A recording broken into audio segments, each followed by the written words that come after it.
পিনাকির মাথা পুরাই গেছে, বুঝছেন? এর ল্যাংটা ম্যাংটা ছবিগুলো বের হওয়ার পরে বেচারা আগে যাবে না পিছিয়ে যাবে কিছু বুঝতে পারতেছে না। জামাত তো এত মিথ্যা কথা বলে, ওদের ইশতেহার দেখে কী লাভ হবে বলেন? সত্য কথা বললে ইশতেহার দেখতাম, মানুষের প্রতিশ্রুতি দাম দিত। চোখের সামনে তো আমরা বর্তমান সময়ের প্রেক্ষিতে ধরতে পারি এটা মিথ্যা, আর যেটা ভবিষ্যতে হবে সেটা তো আরও। আর ইশতেহার একটা মানে ফালতু জিনিস, যা বাস্তবায়ন করতে হয় না, ঠিক আছে?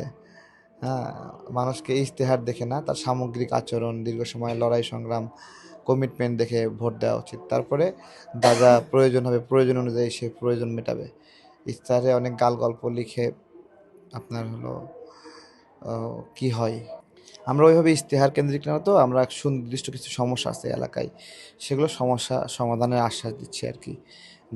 যতটা আমাদের সক্ষমতা আছে, আর টাকা পয়সা অল্প লাগবে সেগুলো করে দেব, ঠিক আছে? এই এলাকার মানুষের সবার মুখে মুখে গেলেই আমাদেরকে চাঁদাবাজির সমস্যাটা বলে। তো এটা নিয়ে আমাদের প্ল্যান হলো, এই ছেলেপেলেগুলোর কর্ম নাই, এই জন্য নেতাদের পিছনে ঘুরে তাদের ব্যাকআপে চাঁদাবাজিটা করে। আমরা হইলে এই ছেলেপেলেগুলোকে ধরে আমরা মাছ কাটার প্রশিক্ষণ দিয়ে মাছ বাজারে বসাই দেবো, বলবো যে মাছ কাটো, চাঁদাবাজি করতে পারবে না।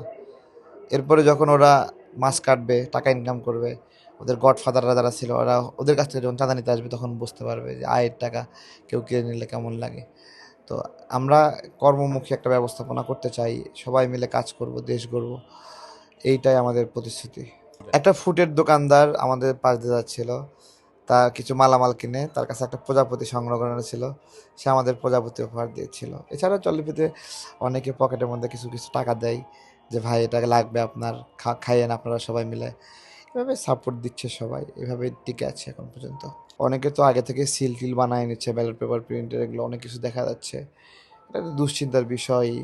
তারা জনগণের ভোটটা ছাড়াই নির্বাচিত হতে চায়, আপনাদের ভোট লাগবে না ওদের, এরকম একটা প্ল্যান করছে। দেখি, আমাদেরও তো এস্টাবলিশমেন্ট আছে, লোকবল আছে, আমরা সেগুলো দেখে রাখবো, চেষ্টা করব।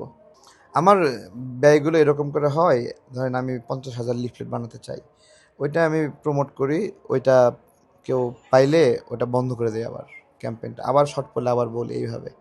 যার ফলে প্রত্যেকটা ল্যাপস আছে, যখন যা প্রয়োজন হচ্ছে। এরপরেও 12-13 লক্ষ টাকার মতো আমাদের ব্যয় হয়েছে এখন পর্যন্ত।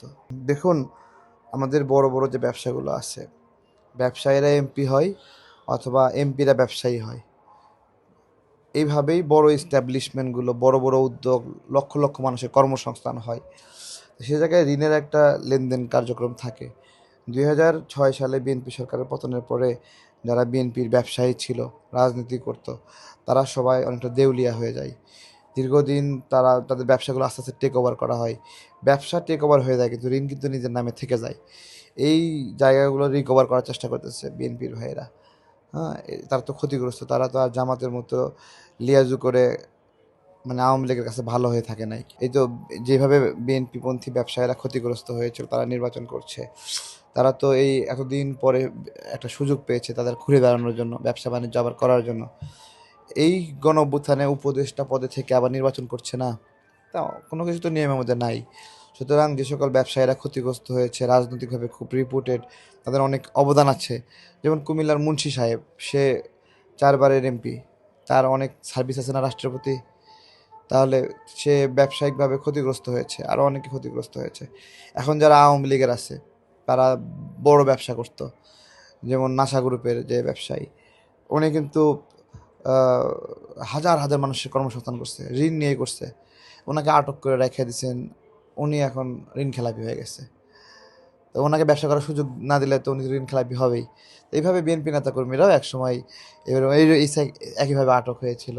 অবশ্যই ঋণ ঋণ খেলাপি থেকে ঋণ শিডিউল হওয়ার তো সুযোগ আছে। কোনো ব্যক্তি ঋণ খেলাপি, সে ঋণটা পরিশোধ করতেছে, ধরেন তার 10 লাখ টাকা পাবেন, সে 10টা কিস্তি বা 5টা কিস্তিতে শোধ করতে চায়, তো 3টা কিস্তি দিয়ে ঋণটা রিডিউল করে নিল, আর 7টা কিস্তি দিলে শেষ হয়ে যাবে। তো রিশিডিউল কি অন্যায় নাকি? রিশিডিউলের নিয়ম আছে তো। পিনাকির মাথা পুরাই গেছে, বুঝছেন?